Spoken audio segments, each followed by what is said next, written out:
ನನಗೆ ಅರ್ಥ ಆಗ್ತಿಲ್ಲ. ಫಾದರ್ ಅನ್ನೋ ರೋಲ್ ಹೆಂಗಿದೆ, ಇವತ್ತು ನಡೀತಿರೋ ಘಟನಾವಳಿಗಳು ಹೆಂಗಿದೆ, ಇವತ್ತಿನ ಘಟನಾವಳಿ ಬೇಡ. ಹಿಂಗ್ ಹೋಗಿ ಬಾಲ್ ಹಿಂಗ್ ಮಾಡಿದ್ರೆ ಹಿಂಗಿಂದ ಹಿಂಗ್ ಸ್ಪಿನ್ ಆಗಿದೆಯಪ್ಪ ಬಾಲ್. ಡಬಲ್ ಗೂಗ್ಲಿ ಇದು. ಅದು ಹೆಂಗ್ ಉತ್ತರ ಕೊಡೋದು ಪುಟ್ಟ ನಾನು ಅದಕ್ಕೆ?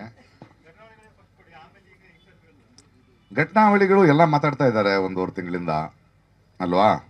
ಸೊ ನಾವೇನು ಮಾಡೋಣ ಅಂದರೆ ಸ್ವಲ್ಪ ಚೇಂಜ್ ಮಾಡೋಣ. ನೀವು ದರ್ಶನ್ ಬಗ್ಗೆ ಮಾತಾಡ್ಬೇಕು, ಸೂರಜ್ ರೇವಣ್ಣನ ಬಗ್ಗೆ ಮಾತಾಡ್ಬೇಕು, ಪ್ರಜ್ವಲ್ ರೇವಣ್ಣನ ಬಗ್ಗೆ ಮಾತಾಡ್ಬೇಕು, ಯಡಿಯೂರಪ್ಪನವ್ರ ಬಗ್ಗೆ ಮಾತಾಡ್ಬೇಕು ಅಲ್ವಾ? ಇದು 1.5 ತಿಂಗಳಿಂದ ಎಲ್ಲರೂ ಇದನ್ನೇ ಮಾತಾಡ್ತಿರೋದ್ರಿಂದ ನಾನು ನೀವು ಕೂತ್ಕೊಂಡು ನೀಟ್ ಎಕ್ಸಾಮ್ ಬಗ್ಗೆ ಮಾತಾಡೋಣ. ಅಂಗನವಾಡಿ ಕಾರ್ಯಕರ್ತೆಯರಿಗೆ ಸಂಬಳ ಜಾಸ್ತಿ ಆಗ್ತಿಲ್ಲ, ಅದ್ರ ಬಗ್ಗೆ ಮಾತಾಡೋಣ.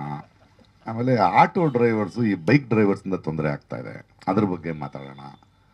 ಈ ಸರ್ಕಾರಿ ಶಾಲೆಗಳಲ್ಲಿ ಬಿಸಿ ಊಟದ ಅಡುಗೆ ಮಾಡ್ತಾರಲ್ಲ, ಅವ್ರಿಗೆ 3,000 ರೂಪಾಯಿ ಸಂಬಳ ತಿಂಗಳಲ್ಲಿ, ಅವಳು ಕದಿದೆ ಏನು ಮಾಡ್ತಾಳೆ, ಅದ್ರ ಬಗ್ಗೆ ಏನಾರು ಮಾತಾಡೋಣ. ಯಾಕಂದ್ರೆ ಬಿಕ್ಕಿದವರೆಲ್ಲ ಭಾಳ ಬ್ಯುಸಿ ಆಗಿರೋದ್ರಿಂದ ನಾವು ಇದ್ರ ಬಗ್ಗೆ ಮಾತಾಡೋಣ ಅಲ್ವಾ?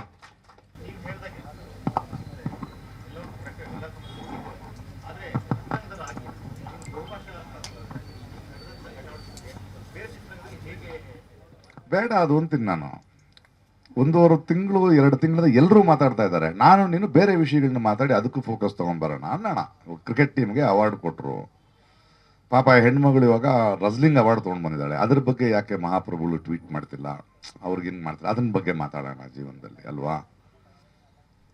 ನಾವು ಅಂಗನವಾಡಿ ಬಗ್ಗೆ ಮಾತಾಡೋಣ, ನಮ್ಮ ಬೇರೆ ಬೇರೆ ವಿಷಯಗಳಿವೆ, ಅದ್ರ ಬಗ್ಗೆನೂ ಮಾತಾಡೋಣ. ಯಾಕಂದರೆ ಅದಕ್ಕೆ ಮಾತಾಡೋರು ಇಷ್ಟು ಜನ ಇದ್ದಾಗ ನಾವು ಸ್ವಲ್ಪ ಡಿಫ್ರೆಂಟಾಗಿ ಫೋಕಸ್ ಶಿಫ್ಟ್ ಮಾಡೋಣ. ಸ್ವಾದಿಷ್ಟತೆಯ ಸ್ವಾದ, ತಾಜಾತನದ ಆಹ್ಲಾದ, ಉತ್ತಮ ಆರೋಗ್ಯ ಮತ್ತು ಹೆಚ್ಚಿನ ರೋಗ ನಿರೋಧಕ ಶಕ್ತಿಯ ವೃದ್ಧಿಗೆ ಈಗ ನಿಮಗೆ ಸಿಗುತ್ತಿದೆ ಉತ್ತಮ ಗುಣಮಟ್ಟದ ಪೌಷ್ಟಿಕಾಂಶ Shri Vaidik millet health mix. ಇದು ಸಿರಿಧಾನ್ಯಗಳ ಸಂಪತ್ತು.